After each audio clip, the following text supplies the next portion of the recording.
अगर हम भारत के संविधान का अपमान करते हैं तो यह अपमान बाबा साहब भीमराव अंबेडकर का अपमान है, भारत के स्वाधीनता संग्राम सेनानियों और बलिदानियों का अपमान है, उन गरीबों का अपमान है जिन गरीबों ने भारत के संविधान की ताकत के बल पर अपना लोकतांत्रिक अधिकार पाया है। उस आधी आबादी का अपमान है जिस आधी आबादी को भारत के संविधान ने पहले आम चुनाव के अंदर ही मत देने का अधिकार प्रदान कर दिया था। दुनिया के अंदर ऐसा नहीं था। दुनिया के अंदर आधुनिक लोकतंत्र का उद्घोषणा करने वाले तमाम देशों में जब आप लोकतंत्र की बात करते हैं, मताधिकार की बात करते हैं, तो दुनिया के अंदर आधुनिक लोकतंत्रवादी उन्होंने अपने कुछ ही तबके को मत देने का अधिकार दिया था। दुनिया के तमाम बड़े देशों में जो आधुनिक लोकतंत्र पर अपना दावा करते हैं और उसका ठेकेदार बनकर के घूमते हैं, वे लोग अपने यहां आधी आबादी यानी महिलाओं को मत उन्होंने देने का अधिकार बहुत बाद में दिया। लेकिन भारत ने पहले दिन से ही हर वयस्क मतदाता को, अगर वह भारत का नागरिक है, किसी भी जाति का है, किसी भी क्षेत्र का है, किसी भी मत और मजहब को मानने वाला है, उसकी उपासना विधि कुछ भी है, अगर वह भारत का नागरिक है तो वयस्क मतदाता को मत देने का अधिकार भारत के संविधान ने भारत के प्रत्येक नागरिक को प्रदान किया। भारत के अंदर बिना भेदभाव के संविधान लागू होने के साथ ही सामाजिक रूप से अस्पृश्य कहे जाने वाले दलित समाज के लिए, जनजातीय समाज के लिए आरक्षण की व्यवस्था भी भारत के संविधान ने दी और उनको यह अधिकार समाज की मुख्य धारा के साथ जोड़ने और सामाजिक समता के निर्माण में उनकी भूमिका का निर्वहन किया जा सके, इस दृष्टि से एक बड़ा क्रांतिकारी अभियान ये भारत के संविधान ने भारत के प्रत्येक अनुसूचित जाति जनजाति के नागरिक को प्रदान किया। और भारत के संविधान के प्रति ही उन भावनाओं को आगे बढ़ाने के लिए आज नया भारत उस दिशा में तेजी के साथ आगे बढ़ा है। कर्तव्यों के निर्वहन की बात, उसमें नागरिक कर्तव्य वहीं पे आता है, यानी विरासत का सम्मान से लेकर के गुलामी की मानसिकता को समाप्त करना,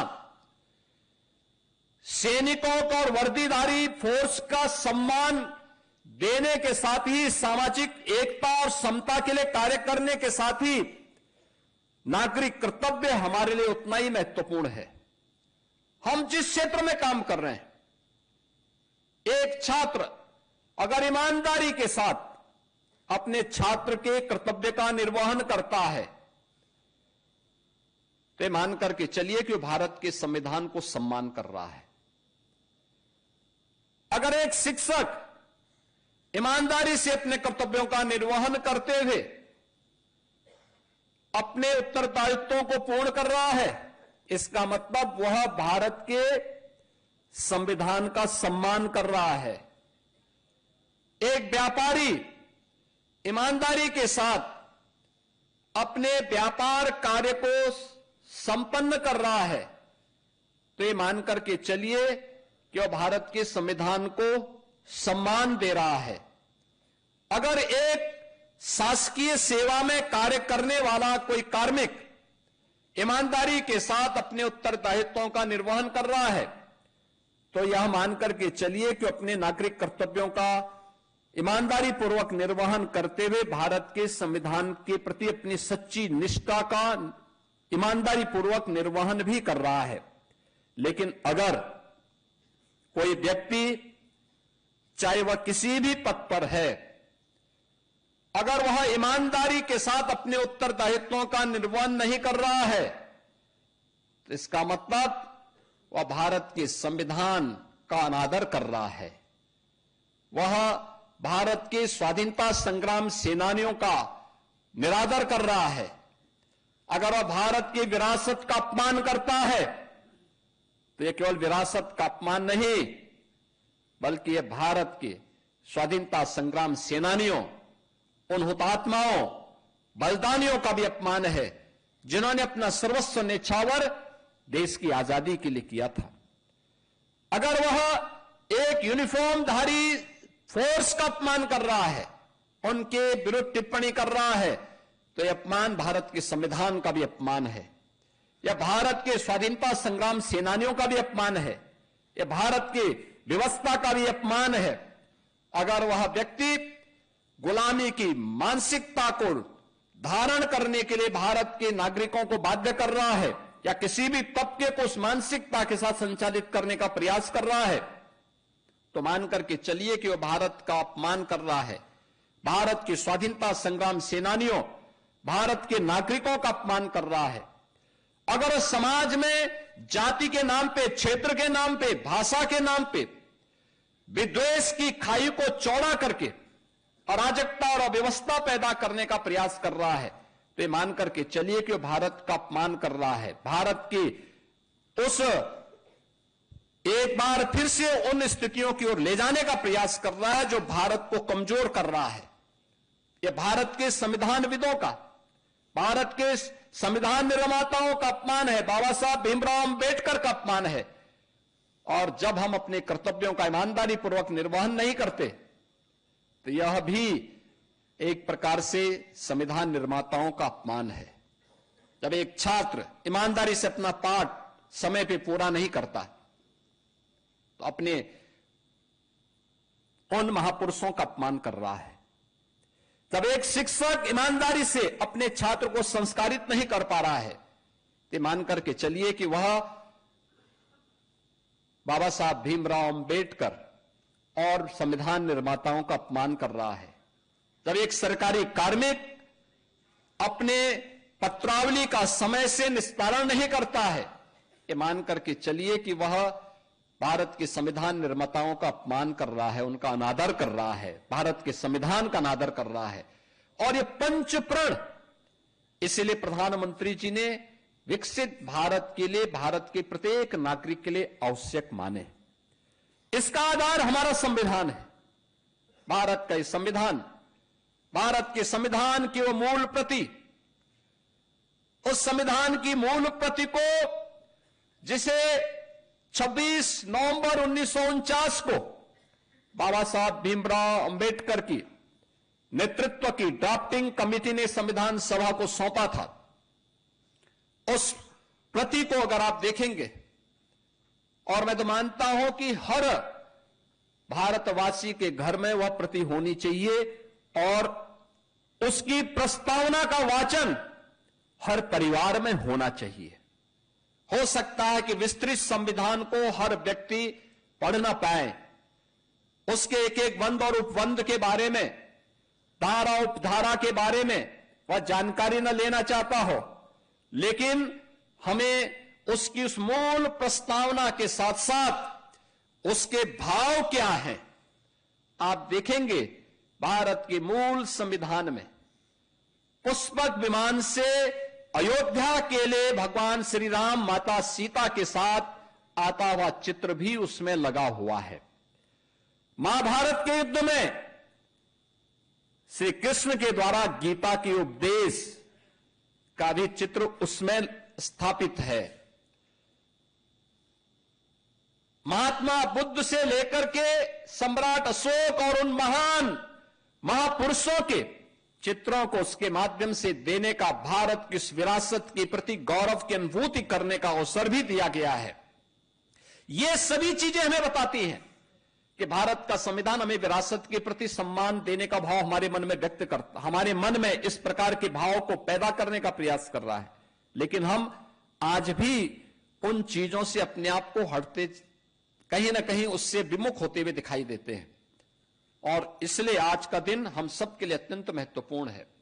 और उसमें सारी बातों का निचोड़ एक बात में आता है, वह आता है अपने नागरिक कर्तव्य का ईमानदारी पूर्वक निर्वहन करना। और नागरिक कर्तव्यों के ईमानदारी पूर्वक निर्वहन की दिशा से केवल अधिकार की चर्चा न करें। और याद करना, बहुत सारी चीजें ऐसी होती हैं, कहीं अगर धुआं उठ रहा है तो हमें सतर्क होना चाहिए, सजग होना चाहिए। सतर्क और सजग इस बात को लेकर होना चाहिए कि अगर पड़ोस में आग लगी है, हम सतर्क नहीं हैं, हम उसको बुझाने में योगदान नहीं दे रहे हैं, तो मान के चलिए कि देर सवेर हम भी उसकी चपेट में आएंगे। हम गलतफहमी नहीं पालनी चाहिए। आपने देखा होगा एक उस ट्रेड यूनियन की प्रवृत्ति जिसका भाव क्या था कि हमारी मांगें पूरी हो चाहे जो मजबूरी हो, यानी हर कीमत पर उनके गलत और सही फैसले लागू होने चाहिए। ये वृत्ति नहीं, कार्य करो, काम का उचित दाम दो। यानी व्यक्ति अगर ईमानदारी पूर्वक कार्य कर रहा है, उसको सम्मानजनक मानदेय और जीने का पूरा अधिकार मिलना चाहिए। यही तो लगातार आज देश के अंदर प्रधानमंत्री मोदी जी के द्वारा, उनके नेतृत्व में डबल इंजन की सरकार के द्वारा जो प्रयास प्रारंभ किए गए हैं, उसी श्रृंखला का हिस्सा है। आज के इस अवसर पर मैं आप सबका आह्वान करूंगा, विकसित भारत की संकल्पना को आगे बढ़ाने के लिए विकसित उत्तर प्रदेश सही है। और विकसित उत्तर प्रदेश के लिए विकसित लखनऊ या हरेक स्तर पर उस प्रकार की एक मानसिकता हम सबको पैदा करनी पड़ेगी। मुझे बताते हुए प्रसन्नता है, हमने गत विधान मंडल के सत्र के दौरान इस पे 24 घंटे की चर्चा चलाई थी और इस पे हुई वह चर्चा 12-13 अगस्त को हुई यह चर्चा। मुझे बताते हुए प्रसन्नता है कि हम लोगों ने जब इसका पोर्टल लॉन्च किया और प्रदेश भर से सुझाव मांगे, मुझे बताते हुए प्रसन्नता है कि अब तक हमें 98 लाख से अधिक सुझाव प्राप्त हुए हैं विकसित उत्तर प्रदेश के लिए, विकसित भारत, विकसित उत्तर प्रदेश के लिए। हर व्यक्ति ने अपने स्तर पर सुझाव दिए हैं, अलग अलग सेक्टर में दिए हैं। शिक्षा में क्या होना चाहिए, हेल्थ सेक्टर में क्या होना चाहिए, एम्प्लॉयमेंट और स्किल डेवलपमेंट के लिए क्या कुछ किया जाना चाहिए, पब्लिक ट्रांसपोर्ट में क्या कुछ होना चाहिए, एग्रीकल्चर और इरिगेशन में क्या कुछ होना चाहिए, इन्वेस्टमेंट के लिए, सिक्योरिटी के लिए, सुशासन के लिए क्या कदम उठाए जाने चाहिए। 98 लाख से भी सुझाव अब तक हमें प्राप्त हो चुके हैं। ये चीजें दिखती हैं और ये हर तबके के लोगों ने दिया है, हर तबके के लोगों ने सुझाव उपलब्ध करवाए हैं। यह दिखती है कि व्यवस्था के साथ हर व्यक्ति जुड़ना चाहता है, हर व्यक्ति चाहता है कि कुछ चेंज हो, कुछ अच्छा हो, अच्छा होने की प्रवृत्ति। 98 लाख लोगों का मतलब हर 5 परिवार में से एक परिवार का हमारे पास सुझाव आ चुका है। 5 परिवार में से एक परिवार ने हमें सुझाव दे दिया है और यह प्रक्रिया आगे बढ़ेगी। इन सब में हम लोगों ने तय किया है, जैसे यहां पे संविधान दिवस के अवसर पर पिछले 1 वर्ष के अंदर अमृत महोत्सव वर्ष के अवसर पर, संविधान अंगीकार किए जाने के अमृत महोत्सव वर्ष पर हुई अलग अलग प्रतियोगिताओं में यहां पे कुछ छात्र छात्राओं को हमने मंच पे सम्मानित किया। ऐसे सरकार ने तय किया कि जो अच्छे सुझाव आए हैं उनकी हम 2 श्रेणियों में उसको हम ले रहे हैं, एक जनपद स्तर का और एक प्रदेश स्तर का। जनपद स्तर के हर जनपद में 3 और प्रदेश स्तर के जो 5 अच्छे सुझाव होंगे उन्हें हम इसी प्रकार के किसी समारोह में सम्मानित करने का कार्य करेंगे। यह हमारी राष्ट्र के प्रति, देश के प्रति अपनी सेवा होगी और इसकी शुरुआत सबसे छोटी इकाई से हमें प्रारंभ करना पड़ेगा। आत्मनिर्भर ग्राम पंचायत होगा, आत्मनिर्भर वार्ड होगा तो आत्मनिर्भर जनपद भी हो जाएगा, आत्मनिर्भर प्रदेश भी हो जाएगा और आत्मनिर्भर भारत भी होगा। आत्मनिर्भर भारत होगा तो विकसित भारत की संकल्पना हमसे दूर नहीं हो सकती है। इस विश्वास के साथ मैं आज के इस अवसर पर संविधान दिवस की अंगीकृत किए जाने की इस तिथि पर संविधान दिवस के अवसर पर पूरे प्रदेशवासियों को एक बार फिर से हृदय से बधाई और शुभकामनाएं देता हूं। बाबा साहब भीमराव अंबेडकर की स्मृतियों को नमन करते हुए आप सबको इस आयोजन में भाग लेने के लिए हृदय से धन्यवाद देते हुए वाणी को विराम देता हूं। धन्यवाद। जय हिंद।